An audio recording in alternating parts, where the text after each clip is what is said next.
South India shopping mall, the wedding మంత్ర, సరికొత్త wedding collection, south India shopping mall. Barely operational needs engineer, BONE. Hello everybody, welcome back to this super doc, a super duper episode.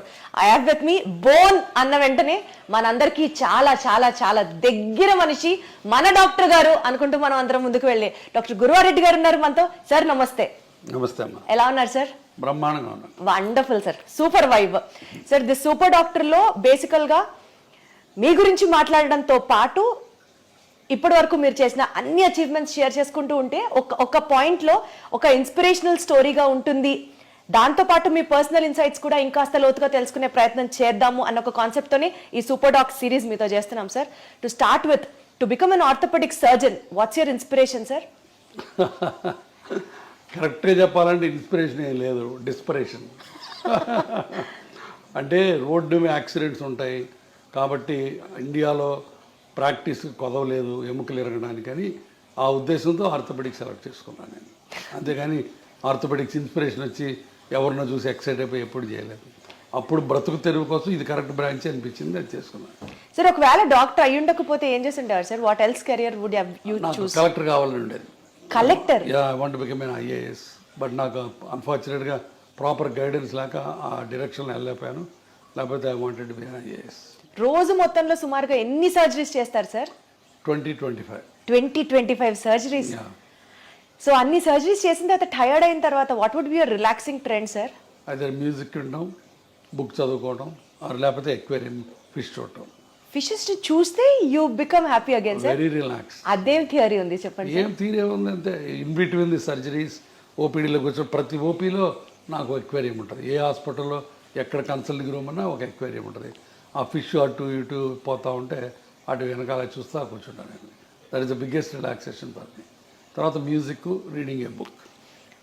అసలు మీరు ఏం తింటారు, ఏం తాగుతారు అని ఒక series చేయాలని ఉంది sir. How do you be so active and energetic always? I don't know to be frank. Positive thinking నా ఉద్దేశంలో. ఒక నెగిటివ్ థాట్ కూడా ఉండదు నాకు రోజు మొత్తంలో. సో ఎప్పుడు ఎవరికోళ్ళకి ఏ రకంగా హెల్ప్ చేద్దామా, ఏ రకంగా పాజిటివిటీ తీసుకొద్దామన్న ఉద్దేశం, తపన ఉంటుంది దాంట్లో. I think that is the. కానీ జనం కూడా దాన్ని పాజిటివ్ గా అందరూ తీసుకోవాలి అని ఉండదు కదా. అది కదా, వాళ్ళు పట్టించుకుపోయినా నేను పాజిటివ్గా ఉండటమే పాజిటివిటీ. అది నా పాజిటివిటీ ఎదుటి వాళ్ళ రియాక్షన్ మీద ఆధారపడి ఉండకూడదు. It should come from me and that is absolute, not relative. మీరు పాజిటివ్ ఉంటే నేను పాజిటివ్గా ఉంటాను, మీరు నెగిటివ్ ఉంటే నేను నెగిటివ్ ఉంటాను, అది లేనే లేదు. I want be positive, I want be happy, because life is so small and so short and only once. Life lesson sir ఇదైతే మాత్రం చాలా బ్యూటిఫుల్గా ఉంది సార్. 25 సర్జరీస్ చేసి పేషెంట్స్ని చూసి పుస్తకాలు చదివే టైం ఎక్కడ వస్తుంది సార్? రాత్రి పడుకునేటప్పుడు బెడ్ సైడ్ రీడింగ్ ఒక 1 hour చదువుతాను కంపల్సరీగా. Almost 1 hour. హార్డ్లీ మీరు 1-2 గంటలు పడుకుంటారా? లేదు, 6-7 గంటలు పడుకుంటాను. 11కి పడుకుంటాను, మళ్ళీ 5కి లేస్తాను. So 6 hours. తర్వాత కార్లో వెళ్ళేటప్పుడు చదువుతుంటాను book. Okay. So sir one thing, మీ పేషెంట్సే మీ నుంచి ఇది నా అలవాటు అని సర్ప్రైజ్ అయ్యే ఎలిమెంట్ ఏదన్నా ఉందా అంటే ఏం చెప్తారు? నా అలవాట, రోజుకి ఒక 1/2 కిలో వేరుశనగ పప్పులు తింటాం. నాకు పీనట్స్ అంటే భలే ఇష్టం. వేరుశనగ పప్పులు అవి ఉడకబెట్టి పెడతారు అక్కడ. సో పేషెంట్ మధ్యలో తింటూ ఉంటాను. అది ఆశ్చర్యంగా ఉండొచ్చు, బహుశా ఇన్ని పప్పులు తింటాడు అయినా అని. సో నాకు తెలిసి సార్ వేరుశనగ పప్పులు తినడం, ఈ అక్వేరియం ని మెయింటైన్ చేయడం అన్నది ప్రాబబ్లీ ఈ విషయం ఎవరికి తెలిసి ఉండకపోవచ్చు. Only after this interview I take the credit. Exactly. Sir one life lesson what medicine has taught you అంటే ఏం చెప్తారు సార్? Do whatever you can do without expecting anything and then God will give you whatever you deserve. అంటే less expectations, ఒక్క మాటలో చెప్పాలంటే absolutely no expectation. No expectation and do it with your heart, not with your brains. Lot of the time brain పనిచేసి heart పనిచేయదు, అప్పుడే ఇబ్బందులు వస్తాయి. So anything you do with heart, with the compassion and passion, నీకు అన్ని మంచి జరుగుతాయి. నాకు గట్టి నమ్మకం. Got it sir. Good intent will help. Exactly. Sir you being an orthopedician sir, bones అనేవి బేసికల్గా బాడీ స్ట్రక్చర్కి హెల్ప్ చేస్తాయి అండ్ సపోర్ట్ ఇస్తాయి బాడీకి అని కాకుండా నిజంగా బోన్స్ రోల్ ఇంకా ఉందా sir? What usually people don't know or neglect about it. బోన్స్కి obviously it's a skeleton made up of bones and నడవటానికి కూర్చోవడానికి బోన్స్ జాయింట్స్ ఆల్ ఒక కాంప్రహెన్సివ్ యూనిట్. ఆ బోన్స్ సరిగా లేకపోతే పెయిన్స్ వస్తాయి. ఒక పోస్ట్ మెనోపాజల్, ఇప్పుడు ఆడవాళ్ళకి పీరియడ్స్ అయిపోయిన తర్వాత బాడీ అంతా పెయిన్స్ వస్తాయి. అది because of the bone pain, because of the calcium ఉండదు, వైటమిన్ డి అబ్జార్ప్షన్ ఉండదు. కాబట్టి one of the most important problems of A old age is bones not being healthy. తర్వాత బోన్స్ నాట్ హెల్తీగా ఉండటం వల్ల పడిపోతుంటాం, ఫ్రాక్చర్లు అవుతుంటాయి. సో కాబట్టి బోన్స్ చాలా చాలా రకాలుగా బోన్స్ అండ్ జాయింట్స్ మనిషి మనుగడకి లాస్ట్ చర్మాంకంలో సుఖంగా జీవించడానికి ముఖ్యంగా కావాల్సింది bones and joints. Body organs bones తో ఇంటరాక్ట్ అవుతాయి అన్న స్టేట్మెంట్ ని మీరు ఏకీభవిస్తారా? తప్పకుండా. ఎందుకంటే చివరి రోజుల్లో the balance of the body is very important. అది కోర్ మజిల్స్ అవన్నీ కూడా మన మజిల్స్ బోన్స్ స్ట్రాంగ్గా ఉంటే మీరు పడకుండా ఉంటారు, లేకపోతే కింద పడిపోయి ఫ్రాక్చర్ అవుతుంటాయి. I mean to ask you sir, digestive system proper గా ఫంక్షన్ అయితే బోన్స్ హెల్దీగా వర్క్ చేస్తాయి. అంతే కదా, మరి డౌట్ ఏముంది దాంట్లో. ఇప్పుడు మాల్ సిండ్రోమ్స్ ఉంటాయి.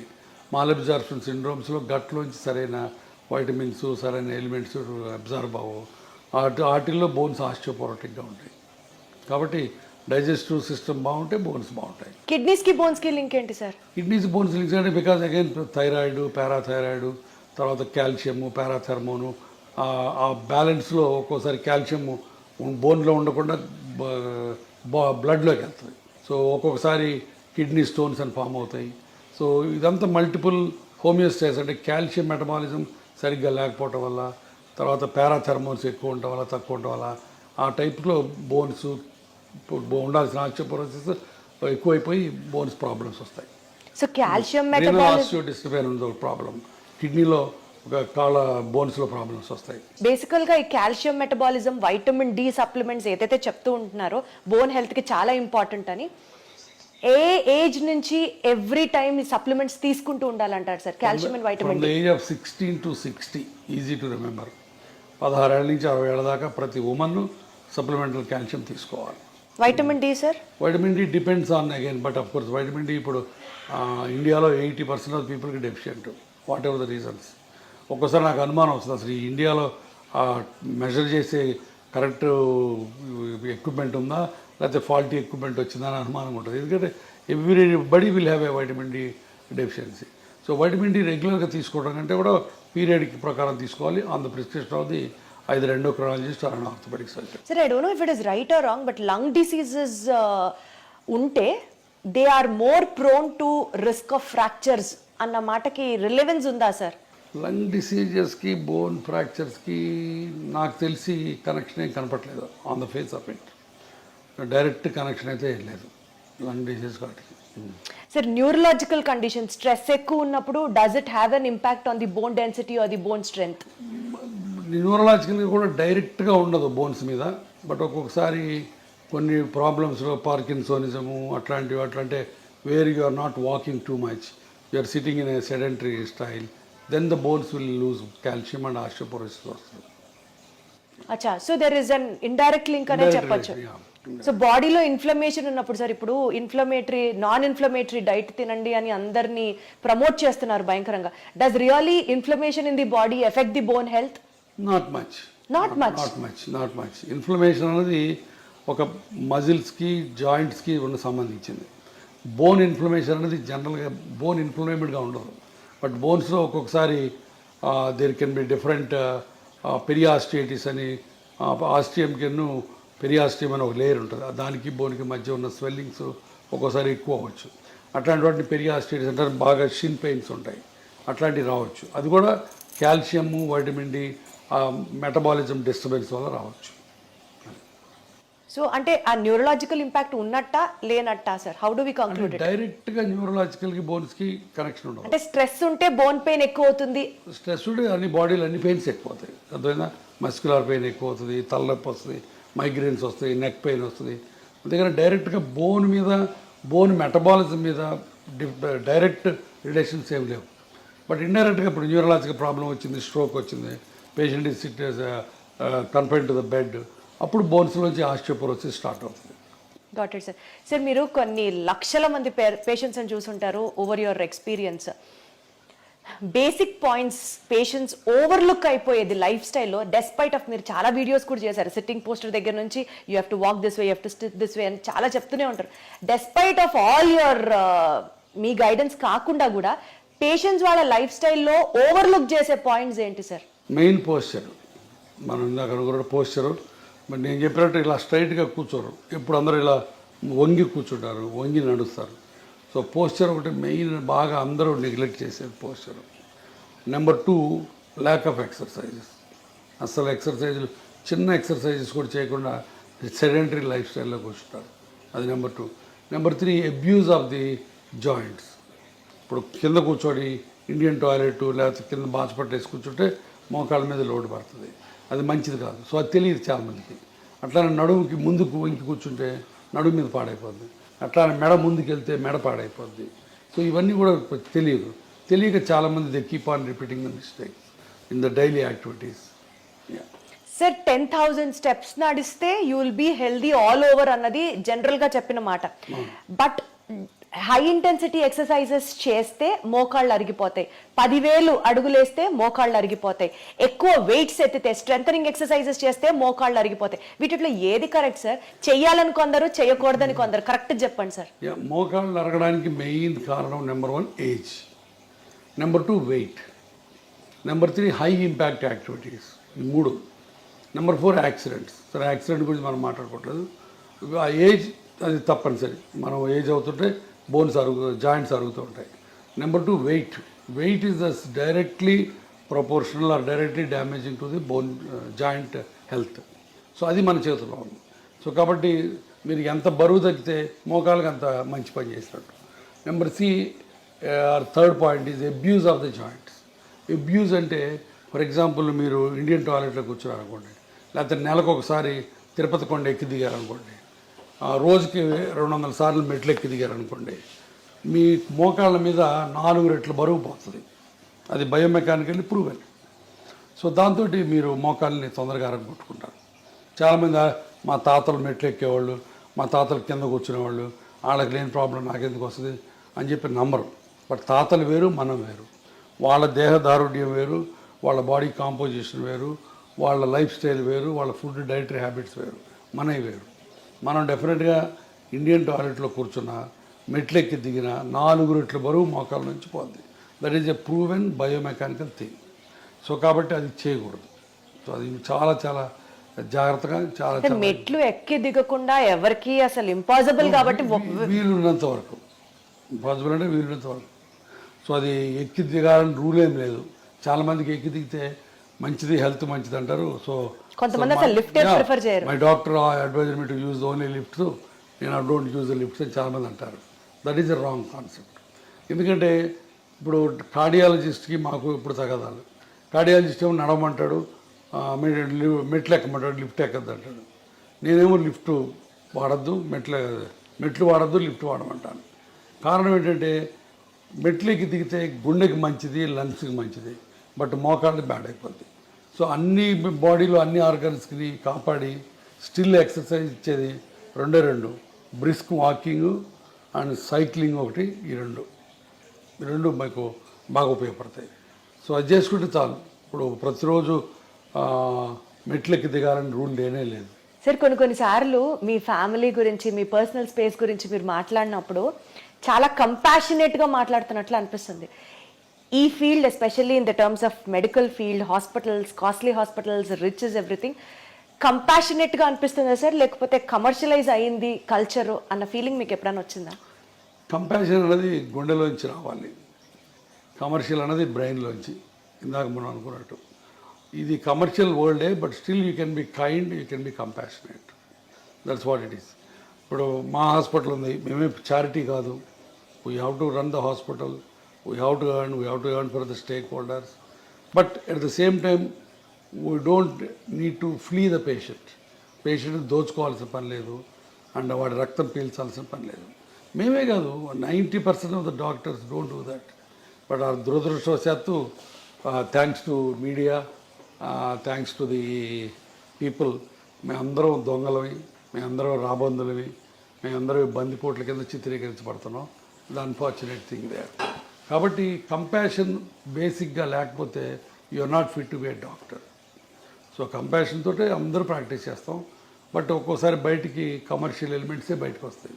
Profit over a patients care if you have to talk, మీరు ఎప్పుడు patient care this really made my day, నేను ప్రాఫిట్ చూడలేదు ఈ కేసులో అని మీకు ఆ హార్ట్ వెల్మింగ్ గా అనిపించిన చాలా సార్లు వస్తుంది అది. ఇప్పుడు నా దగ్గర పేషెంట్స్ వస్తారు, I'm working in a corporate hospital, ఇందాక మీతో అన్నట్టు చారిటీ హాస్పిటల్ కాదు, ఇక్కడ బిల్లులు లక్షలు అవుతాయి, బట్ ఒక్కొక్కసారి బిల్లులు కట్టలేనప్పుడు అవి ఏవి చేస్తాం, చేతనైన సహాయం చేస్తాం. ఇప్పుడు నేను ట్రస్ట్ పెట్టాను, ఆ ట్రస్ట్లో హెల్ప్ చేస్తాం. సో చాలా రకాల హెల్ప్ చేస్తాం. ఆ హెల్ప్ చేసిన ప్రతిసారి హ్యాపీనెస్ ఉంటుంది, దాంట్లో డౌటే లేదు. One incident if you have to tell sir it really made your day అని అంటే ఏం చెప్తారు? చాలా ఉన్నాయి.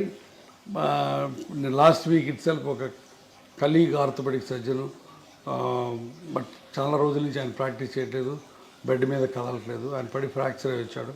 సో హిప్ రిప్లేస్మెంట్ చేసాం.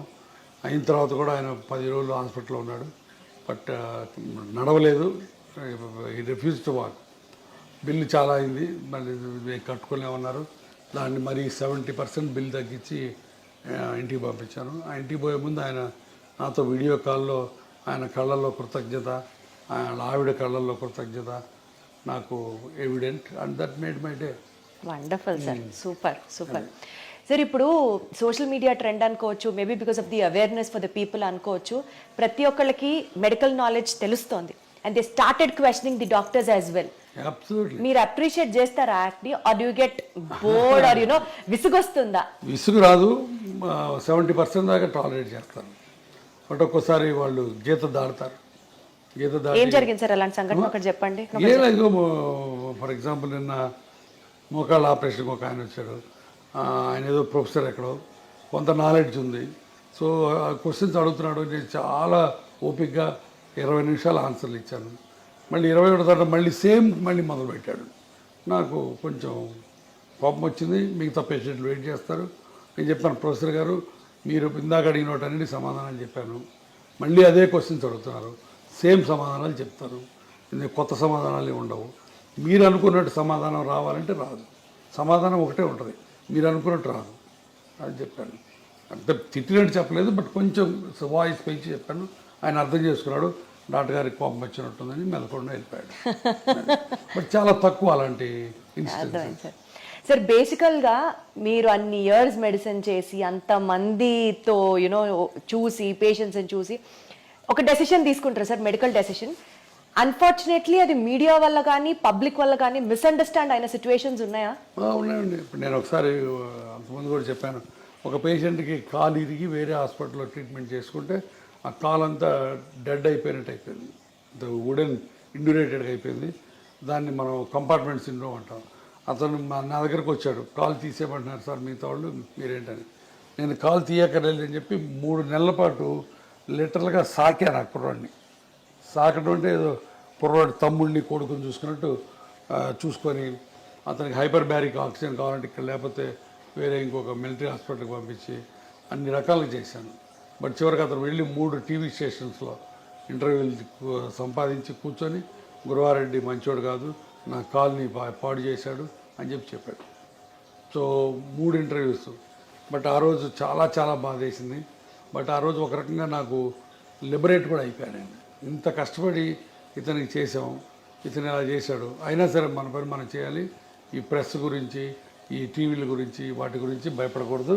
నీ ఆత్మకి నువ్వు గట్టిగా ఉన్నంతకాలం వీటి గురించి భయపడకూడదని ఒక రకమైన తెగింపు, ఒక రకమైన స్వాతంత్రం, ఒక రకమైన లిబర్టీ, ఒక రకమైన ఏమంటుందాన్ని కమ్ వాట్ మే అన్న యాటిట్యూడ్ వచ్చింది. సో అది ఒక రకంగా మంచిదైంది నాకు. అంటే సార్ ప్రతి డాక్టర్కి వెనకాల ఇలాంటిది ఒక స్టోరీ ఉంది అనుకుంటే, డాక్టర్ వెనకాల ఉంటాయి. ఒక రిచ్ డాక్టర్ అనుకోండి, సమాజం నుంచి ఒక అన్ఫేర్ క్రిటిసిజం ని ఆల్వేస్ ఇన్వైట్ చేసినట్లుగా ఉంటుందా? ఉంటుంది. సమాజం మమ్మల్ని భూతద్దంలో పెట్టి చూస్తుంది, ప్రతి అడుగుని క్రిటిసైజ్ చేస్తుంది. సో తప్పదు, part of life. Despite of మీరు ఇంత సోషల్ సర్వీస్ చేసినప్పటికీ కూడా సార్, గురువారెడ్డి గారి దగ్గరికి వెళ్తే ఆయన ఖచ్చితంగా ఆపరేషన్ అంటారు మోకాల్ రీప్లేస్మెంట్కి, అదే బయటకు వెళ్తే డాక్టర్లు అనరు అన్న మాటకి ఏం చెప్తారు? దానికి చాలా చాలా సత్య దూరం అది. నేను రోజుకి 100 నుంచి 120 మంది పేషెంట్లు చూస్తాను. దాంట్లో 30-40 మంది కంటే ఆపరేషన్ పడవు. తర్వాత నాది టెర్షియరీ ప్రాక్టీస్, అది మర్చిపోవద్దు మీరు. అంటే పేషెంట్లు మిగతా వాళ్ళందరి దగ్గరికి చూయించుకొని ఇక ఆపరేషన్ తప్పనిసరి అన్నప్పుడు నా దగ్గరికి వస్తారు. మొదటి రోజు రారు. సో నాది టెర్షియరీ ప్రాక్టీస్. హైదరాబాద్ అవ్వటం అయితేవి, నేను ఉన్న డాక్టర్స్లో సీనియర్ మోస్ట్ ఇప్పుడు 25 ఏళ్ళ నుంచి ప్రాక్టీస్ చేస్తాను కావటం అయితే ఏంది. సో ఇక్కడ ఉన్న ఓల్డ్ డాక్టరు, సీనియర్ డాక్టరు కాబట్టి చివరిలో సెకండ్ ఒపీనియన్, థర్డ్ ఒపీనియన్ కోసం నా దగ్గరికి వస్తారు. ఎప్పుడైతే టెర్షియరీ ప్రాక్టీస్ ఉంటుందో అప్పుడు ఆబ్వియస్గా ఆపరేషన్ రేట్ ఎక్కువ ఉంటుంది. సో అది అనవసరంగా ఎవరు ఆపరేషన్ చేయడం. గురువారి దగ్గరికి వెళ్తే ఆపరేషను, మిగతా వాళ్ళ దగ్గరికి వెళ్తే ఇంజక్షను, అవన్నీ మాయ. ఇప్పుడు ఆ రకంగా ఇంకోటి కూడా చెప్పాను. నేను లాస్ట్ 1 year నుంచి యుద్ధం చేస్తున్నాను.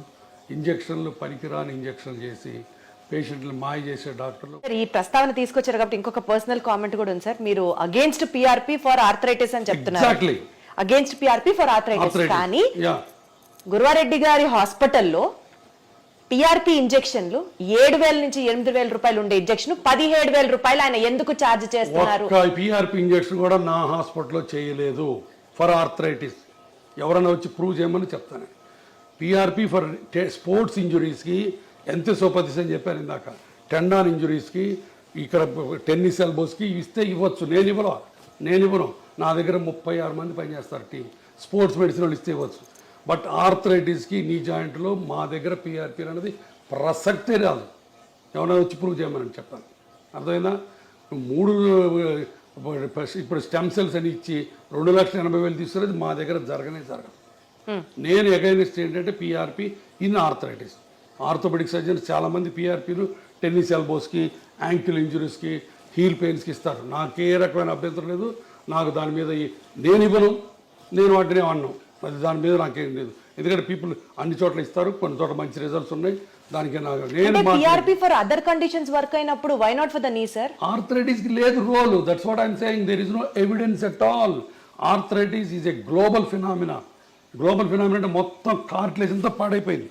ఈ కార్టిలేజ్ అంతా పాడైపోయినప్పుడు దాన్ని మనం ఉద్ధరించి నువ్వు కార్టిలేజ్ పుట్టించలేవు. అంటే అయిపోయిన కార్టిలేజ్ తిరిగి మళ్ళీ ఫామ్ అవ్వదా సార్? ఇంత మటుకు గ్లోబల్ గా కార్టిలేజ్ రీజనరేట్ అన్నది లేదు. కార్టిలేజ్ సెల్స్ స్పోర్ట్స్ ఇంజురీస్లో చిన్న లేజన్స్ ఉంటే దాంట్లో కాండ్రోసైట్స్ అని, ఓట్స్ అని డిఫరెంట్ ప్రొసీజర్స్ ఉన్నాయి. అవన్నీ ఉపయోగపడతాయి అక్కడ వరకు. అక్కడ కూడా ఫైబ్రస్ టిష్యూ ఫామ్ అయ్యి కొంతవరకు కార్టిలేజ్ సెల్స్ వస్తాయి.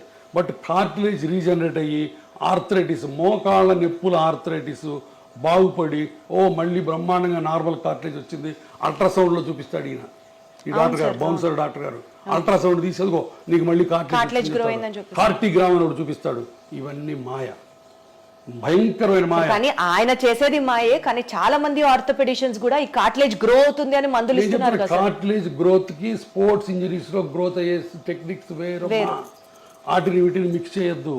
కార్టిలేజ్ గ్రో అవడానికి చిన్న వాటికి బోల్డ్ అని ప్రొసీజర్స్ ఉన్నాయి. ఆర్థ్రోస్కోపిక్గా చేస్తారు. అవన్నీ స్పెషల్ ఇండికేషన్స్ ఉన్నాయి, స్పెషల్ ప్రొసీజర్స్ ఉన్నాయి, స్పెషల్ ట్రైనింగ్ ఉంది.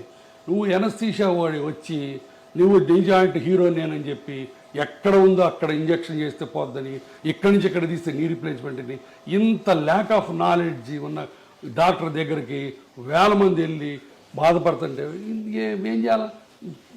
మాయ చేస్తాడు. ఆ మాయ కోసం యుద్ధం చేస్తున్నాం మేము. ఇది వాళ్ళ తాగదు యుద్ధం. ఇది ఇంకా చాలా దూరం వెళ్తుంది యుద్ధం. సరే, మీరే అంత బిజీ ప్రాక్టీషనర్ అయ్యండి, అంత బిజీ డాక్టర్ అయ్యండి, ఇంకా ఈ సొసైటీకి సంబంధించిన ఇలాంటి ఇష్యూస్ నా బాధ అదేనమ్మా. ఇప్పుడు నాకు వెస్టర్న్ ఇంట్రెస్ట్ ఏమీ లేదు. నాకున్న ప్రాక్టీస్ నాకుంది, నేను ఇన్స్టిట్యూట్ పెట్టుకున్నాను. బట్ నాకు పేషెంట్ గురించి బాధ. నేనే కాదు, నాలాంటి బాధపడేవాళ్ళు చాలామంది ఉన్నారు.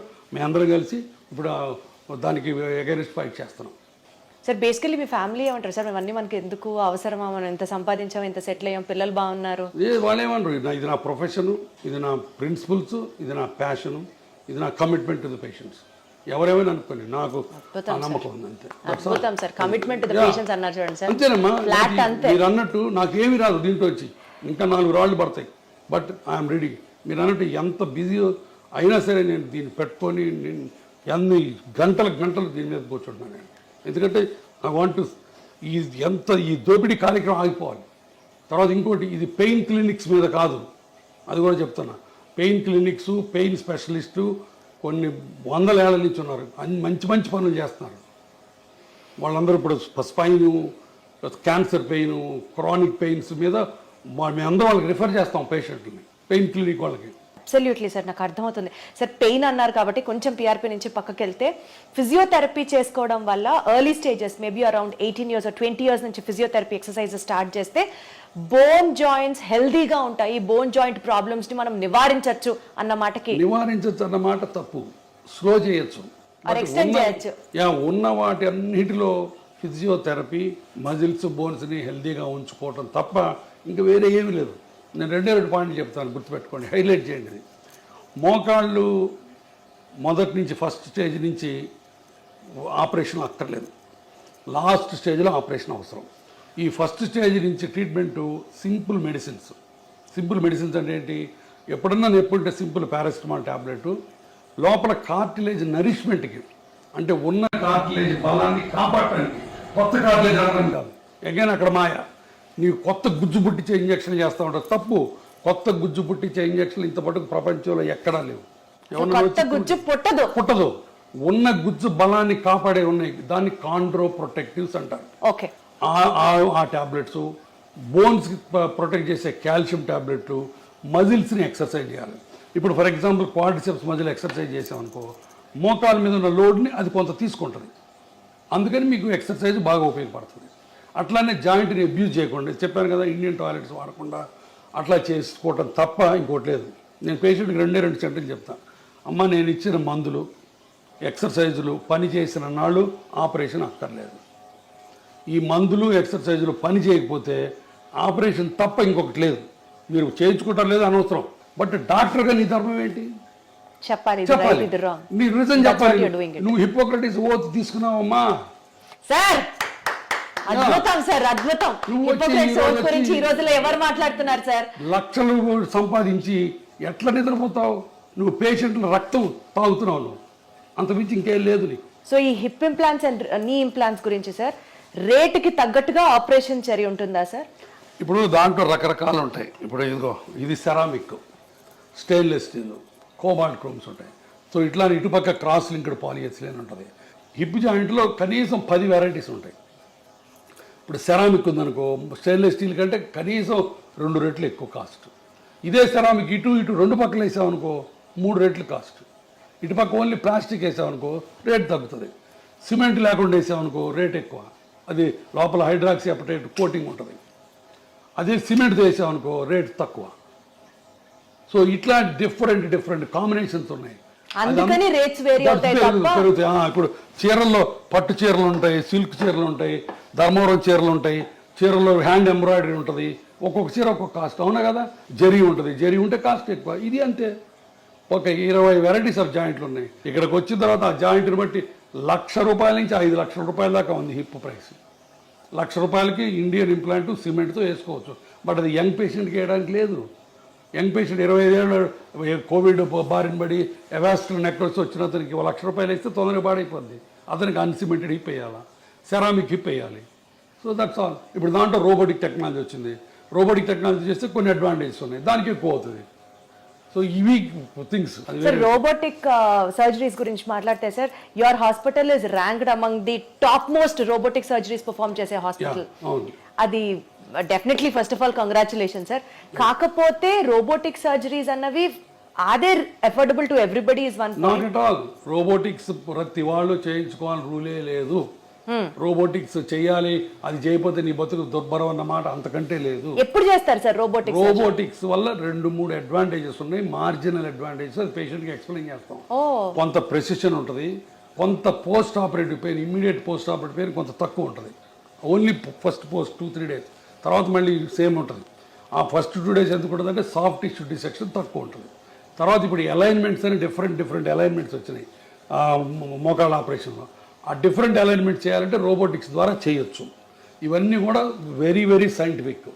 కానీ రోబోటిక్తోనే చేయాలని రూల్ లేదు. నేను 100 మందికి చేస్తే ఒక 50 మంది రోబోట్ చేయించుకుంటారు, 50 మంది రోబోట్ చేయించుకోరు. బట్ ప్రతి పేషెంట్కి ముందే చెప్తాం రోబోటిక్ వల్ల ఈ ఉపయోగాలు ఉన్నాయి, బట్ ఈ ఉపయోగాల గురించి మీరు డబ్బులు వేస్ట్ చేసుకోవాల్సిన పని లేదని కూడా చెప్తాం. కానీ సార్ ప్రిసిషన్ అక్యురేట్ గా ఉంటుంది, చాలా మినిమల్ ఇన్వేషన్ ఉంటుంది, వీటి గురించి ఇట్లా మాట్లాడితే సక్సెస్ రేటు రోబోటిక్ సర్జరీస్ లో ఫర్దర్ గా ఏమీ లేదు, రెండిటికి ఒకటే. Sure, sir. రోబోటిక్ సర్జరీ వల్ల సక్సెస్ రేట్ ఎక్కువ అవుతుందని ఎవ్వరు చెప్పకూడదు, చెబితే అది అబద్ధం. నేను చెప్పను, నేను ఇంతవరకు ఏ పేషెంట్కి చెప్పలా. రోబోటిక్ వల్ల కొంత అడ్వాంటేజెస్ నేను చెప్తాను తప్ప సక్సెస్ రేట్లో ఏ మాత్రం తేడా లేదు, రెండింటికి ఒకటే సక్సెస్ రేట్. ఎట్లా జరుగుతున్నాయి సార్? అంటే పేషెంట్స్ యొక్క పర్సెప్షన్ టువర్డ్స్ రోబోటిక్ సర్జరీ ఎట్లా ఉంది సార్? పేషెంట్స్ వల్ల మా పేషెంట్స్ కూడా ఏంటంటే ఇండియన్ పేషెంట్స్ కూడా ఇప్పుడు వెల్ ఇన్ఫార్మ్డ్. Absolutely. వాళ్ళందరూ వాళ్ళే వచ్చి అడుగుతారు. తర్వాత చాలా మంది పేషెంట్లకి వాళ్ళ పిల్లలు అమెరికాలో ఉంటారు. అక్కడ అమెరికాలో ఇది standard of care robotic surgery అన్నది. వాళ్ళు అక్కడి నుంచి చెప్పి మీరు రోబోటిక్ చేయించుకోండి అని చెప్తారు తల్లిదండ్రులకి. వాళ్ళు మమ్మల్ని వచ్చి అడుగుతారు. సో మేము ఆఫర్ చేస్తాం, దట్స్ ఆల్. అంతకుమించి అంటే పేషెంట్ సౌలభ్యం కోసం అది కూడా ఇనీషియల్ గా తప్పించి పేషెంట్ని మాయ చేసి పేషెంట్ని అబద్ధాలు చెప్పి రోబోటిక్స్ చేసే ప్రసక్తి లేదు, నెంబర్ 1. నెంబర్ 2, రోబోటిక్స్ చేసి నువ్వు అద్భుతంగా ఉంటావు, ఇంకో 20 ఏళ్ళు ఎక్స్ట్రా ఉంటావు అన్నది అంతకంటే లేదు. రోబోటిక్స్కి ఎక్స్ట్రా సక్సెస్ రేట్ అన్నది అంతకంటే లేదు. నేను క్లియర్గా చెప్తున్నాను 3 విషయాలు. ఏది ఇన్ని 10,000 రోబోటిక్ ఆపరేషన్లు చేసిన తర్వాత కూడా. బట్ రోబోటిక్స్ అనేది ఒక extra technology which will help you in getting a proper outcomes. అది పాయింట్ అక్కడ. అదైనా డిఫికల్ట్ ఆపరేషన్స్ ఉంటాయి. ఒకసారి బాగా అరిగిపోయి మొత్తం దొడ్డికాళ్ళు వస్తారు, స్టేజ్ 4 బాగా అడ్వాన్స్డ్. అట్లాంటి వాటిల్లో రోబోట్ మనకి ఎంతవరకు బోన్ కట్ చేయొచ్చు, ఎంతవరకు సాఫ్ట్ టిష్యూ డిసెక్ట్ చేయాలని కొన్ని మనకి ఇస్తుంది. అట్లాంటి హిప్ రిప్లేస్మెంట్స్లో డిస్ప్లాస్టిక్ హిప్స్ అని ఉంటాయి, అంటే చిన్నప్పటి నుంచి పాడైపోయిన హిప్స్. ఆ హిప్స్లో రోబోట్ ముందే మనకి ఎక్కడ మంచి బోన్ ఉంది, ఈ కప్ ఎక్కడ పెట్టచ్చు అని ముందే మనకి గైడెన్స్ ఇస్తుంది. అట్లాంటి అడ్వాంటేజెస్ ఉన్నాయి. అంతేగాని రోబోటిక్తోనే చేయాలన్నది లేనే లేదు. మళ్ళీ చెప్తున్నాను. అబ్సల్యూట్లీ సార్, నాకు అర్థమైంది sir. To just divert our interview on a lighter note and concluded sir, just I wanted to ask you, ఒక జాయింట్ హెల్త్ కి సంబంధించినటువంటి ఒక మీ కోరిక, జనాలు ఈ మిత్తుని నమ్మడం ఆపండ్రా బాబు అని అంటే ఏం చెప్తారు సార్? ఇందాక చెప్పింది మళ్ళీ చెప్తా, నేను అలిసిపోను, ఎన్ని గంటలైనా చెప్తాను ఇదే. నా పేషెంట్లకి నేను చెప్పే, చేతులు జోడించి చెప్పేది ఏంటంటే, మీకు మోకాళ్ళ నొప్పులు ఉంటే సింపుల్ మందులు ఎక్సర్సైజులతో గడపండి. భయంకరమైన నొప్పులు వచ్చి నడవలేని పరిస్థితి వస్తే భయపడకుండా ఆపరేషన్ చేయించుకోండి. మీరు భయపడ్డా, ఆర్థికంగా సౌలభ్యం లేకపోయినా ఒక రామాయణము మహాభారతం చదువుకోండి. సార్, ఒక్క సూపర్ ఫుడ్ తింటే బోన్స్ అద్భుతంగా ఉంటాయంటే ఏంటి సార్ అది? ఏది లేదు, నాకైనా అబద్ధం. సూపర్ ఫుడ్ ఏమి లేదు, సూపర్ డాక్టర్ లేదు, ఏం తినమంటారు సార్? లేదు. ఏం తినమంటారు సార్ బోన్స్ హెల్తీగా ఉండాలంటే? Head calcium, healthy milk products చాలు, సింపుల్ మిల్క్ ప్రోడక్ట్స్ తింటే చాలు. And regular exercise and impact exercise అంటే వాకింగ్ అట్లాంటివి చేస్తే. దుంపకూరలు తింటే జాయింట్ పెయిన్స్ ఎక్కువ అవుతాయి, ట్రూ ఆర్ ఫాల్స్? నాకు తెలియదు. నాకు తెలిసి నేను చదువుకున్న దాంట్లో ఫుడ్కి మోకాళ్ళ కార్టిలేజ్కి డైరెక్ట్ రిలేషన్ లేదు, ఇండైరెక్ట్గా ఉంది. ఫుడ్ తిని లావు ఎక్కితే లావు వల్ల మోకాళ్ళు పాడవుతాయి తప్ప డైరెక్ట్గా వంకాయ తింటే కార్టిలేజ్ పోద్ది, కూర ఈ చామదుంప తింటే కార్టిలేజ్ వస్తుంది, ఈ అల్ట్రాసౌండ్ చేస్తే నొప్పి తగ్గుద్ది, ఇవన్నీ లేవు నాకు తెలుసు. సార్, మీరు ఎక్సర్సైజ్ చేయమని పేషెంట్స్కి చెప్తూ ఉంటారు కదా, ఫన్నీయెస్ట్ ఎక్సర్సైజ్ మీ దాకా వచ్చి ఒక పేషెంట్ చెప్పింది ఏమైనా ఉందా సార్? మీకు అసలు కోపం మామూలుగా రాదు ఆ ఎక్సర్సైజ్, ఆ ఎక్స్క్యూజ్ వింటే ఏం చెప్తారు సార్? I don't no. అంటే నా దగ్గరకు వచ్చే పేషెంట్లు ఒక్కోసారి నేను ఏం చెప్పినా దానికి కౌంటర్ చెప్తారు. మనం ఎక్సర్సైజ్ చేయంటే లేదండి నా బాడీ ఒప్పుకోదు అంటారు. మందులు వేసుకోమంటే నాకు అలసరండి అంటారు. కింద కూర్చోద్దామంటే నేను కిందే కూర్చొని మనం చేస్తానంటారు. ప్రతిదానికి అడగొట్టా చెప్తే నేనేం చేయలేను. ఇంకా నేను చేతులైతే అమ్మ నమస్తే అని చెప్తా అంటే that's all. Surgery is more painful or skipping that rehab cycle is more painful, sir? Yeah, good question. Again, చాలామంది మా డాక్టర్లోనే మళ్ళీ కొంతమంది దొంగ డాక్టర్లు ఆపరేషన్ చేసి అసలు నొప్పి ఉండదు, ఫిజియోథెరపీ ఎత్తేద్దాం, ఫిజియోథెరపీ లేకుండా చేసుకోవచ్చు, జీరో ఫిజియోథెరపీ అని కొంతమంది మొదలెట్టారు. అది కూడా తప్పే. ఆపరేషన్ చేసిన తర్వాత నొప్పి అన్నది దేవుడిచ్చిన సహజమైన రియాక్షన్. కాబట్టి ఇప్పుడు మోడర్న్గా పెయిన్ రెడ్యూసింగ్ టెక్నిక్స్ చాలా వచ్చినాయి. ర్యాపిడ్ రికవరీ ప్రోటోకాల్ అని, మల్టీ మోడల్ ఎనర్జీసియా అని చెప్పి, తర్వాత కంటిన్యూస్ ఎపిడ్యూరల్ పెయిన్ రిలీఫ్ అని, అట్లా చాలా మందులు వచ్చినాయి, చాలా టెక్నిక్స్ వచ్చినాయి ఇమ్మీడియట్ రీహాబిలిటేషన్ వల్ల. వీటి వల్ల కొంత నొప్పి తగ్గుతుంది. తర్వాత నొప్పి అన్నదమ్మ మల్టీ ఫ్యాక్టోరియల్, అంటే చాలా ఫ్యాక్టర్స్తో సంబంధించింది. కొంతమంది పేషెంట్లు వెరీ సెన్సిటివ్గా ఉంటారు, అవును సార్. కొంతమంది పేషెంట్లు బిందాస్గా ఉంటారు, అది పేషెంట్ ఫ్యాక్టర్. తర్వాత కొంతమందికి బాగా అరిగిపోయింది అనుకో, ఎక్కువ డిసెక్ట్ చేయాల్సి వస్తుంది, అప్పుడు ఎక్కువ ఇన్ఫ్లమేటరీ సైటోకైన్స్ రిలీజ్ అవుతాయి, వాళ్ళకి ఎక్కువ నొప్పి ఉంటుంది. సో కాబట్టి పెయిన్ లేకుండా ఏ పేషెంట్ ఉండడు. కొంతమంది అదృష్టవంతులు వస్తారు, పెయిన్ ఉండదు వాళ్ళకి, అంటే వాళ్ళ అదృష్టం. అంటారు కదా సార్, పెయిన్ సైకోసోమాటిక్ అంటారు కదా. సైకోసోమాటిక్ కాబట్టి నొప్పి అన్నది మల్టీఫ్యాక్టరీలు, దానికి చేస్తాం. బట్ రీహాబిలిటేషన్ కూడా పేషెంట్ రిలాక్స్ అయ్యి ఫిజియోథెరపీ చేసినట్టు చేస్తే అంత నొప్పే ఉండదు. సరే, ఫిజియోథెరపీ చేసేటప్పుడు ఆ నొప్పి తగ్గడానికి ఏముండదా సార్? ఉన్నాయమ్మా, చాలా ఉన్నాయి. క్రయోథెరపీ అని ఐస్ ప్యాక్స్ పెడతాము. తర్వాత ఇప్పుడు నేను 100 మంది పేషెంట్లు చేస్తే చాలా మంది ఏమనుకుంటారు తెలుసా సార్, మీరు సర్జరీ చేస్తారు, రీహాబ్ ఎక్సర్సైజెస్ ఫిజియోథెరపీ గురించి మాట్లాడితే అది చాలా పెయిన్ఫుల్. ఇంత చేసినా కూడా ఇది వరకు లాగా నేను నడవలేకపోతున్నాను, 90-95% కూడా రికవరీ ఉండట్లేదు అని అనుకునే వాళ్ళకి ఏం చెప్తారు? చాలా చాలా సత్య దూరం ఇది కూడా. మేము చేసే ఆపరేషన్స్లో 1 year తర్వాత, 1 year పడుతుంది కొంతమందికి, 1 year తర్వాత the satisfaction rate in knee replacement properly done and properly explain to the patient psychic కాకుండా పేషెంట్ మామూలు పేషెంట్ అయితే 90% సక్సెస్ రేట్. ఏది పర్సెప్షన్లో 1 yearలో 90% people will be very happy, very very happy, very happy, back to the normalcy you can say. అమ్మ, ఎంతమంది మా ఓపీలో ఒకసారి కూర్చొని చూడు సార్, దేవుడు మీరు మమ్మల్ని మళ్ళీ నడిపించారు, పునర్జన్మ సార్ అంటారు. అమ్మ, అసలు నడవలేక వీల్ చైర్లోనే మోషన్ యూరిన్ పోయే వాళ్ళని నడిపిస్తే ఎంత పునర్జన్మలకి. అన్నిటికీ బాత్రూమ్ పోవడానికి కూతురు మీద, అల్లుడి మీద, కొడుకు మీద, కోడల మీద ఆధారపడే వాళ్ళకి వాళ్ళ కాళ్ళ మీద వాళ్ళు నిలబెట్టి నడిపిస్తే ఎంత ఆనందం. అవన్నీ వచ్చి చూడండి. 20 years, నేను ఇప్పుడు 25 years ఇంటూ ప్రాక్టీస్. నేను ఎప్పుడు వచ్చాను?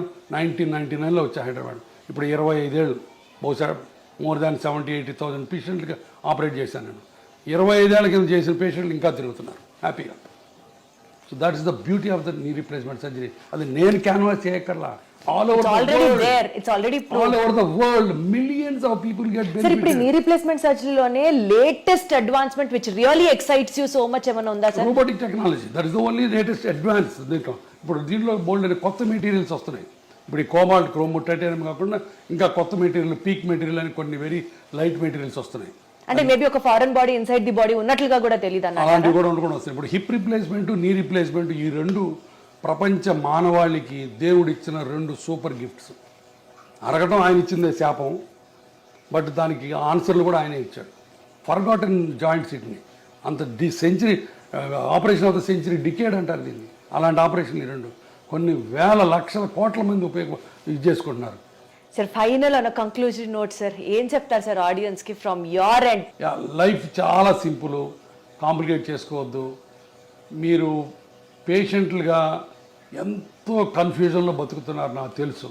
ఎందుకంటే ఒక పక్కనేమో నాలాంటాడు ఆపరేషన్ అంటాడు, ఇంకొక ఆయన వచ్చి PRP అంటాడు. ఈ మధ్యలో ఎక్కడ నిజం ఉందో మీకు తెలియదు, సతమతం అవుతున్నారు. దయచేసి ఎవిడెన్స్ లేకుండా మాయ మాటలు నమ్మి దొంగ ట్రీట్మెంట్లు చేయించుకోవద్దు. 4 రోజులు ఆగండి, నా మీద కూడా 4 అడగండి, గురువారెడ్డి ఎట్టాంటి అడగండి, అప్పుడే రండి. ఆపరేషన్ గురించి భయపడద్దు, భయం కొద్దీ ఆపరేషన్ వెనక్కి వెళ్ళద్దు ప్లీజ్. మీకు ఆర్థికంగా స్తోమత లేకపోతే, మీరు ఇబ్బంది పడుతుంటే, నేను ఒక ట్రస్ట్ పెట్టాను. దాంట్లో పేదవాళ్ళకి కనిపించిన అమ్మకు ఒక మోకాలని ఒక స్లోగన్తో చేయడానికి చేస్తున్నాం బోల్డ్ని.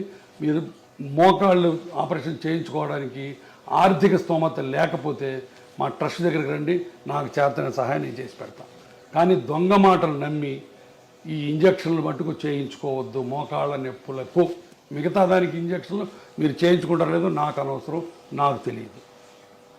సో BONE బోన్ అంటే బర్డన్ ఆఫ్ ఓవర్ ఎక్స్పెన్సెస్ అంటారు కదా సార్, సరిగ్గా కాపాడకపోతే, చూసుకోకపోతే. అంతే, దట్స్ ఆల్. Wonderful, sir.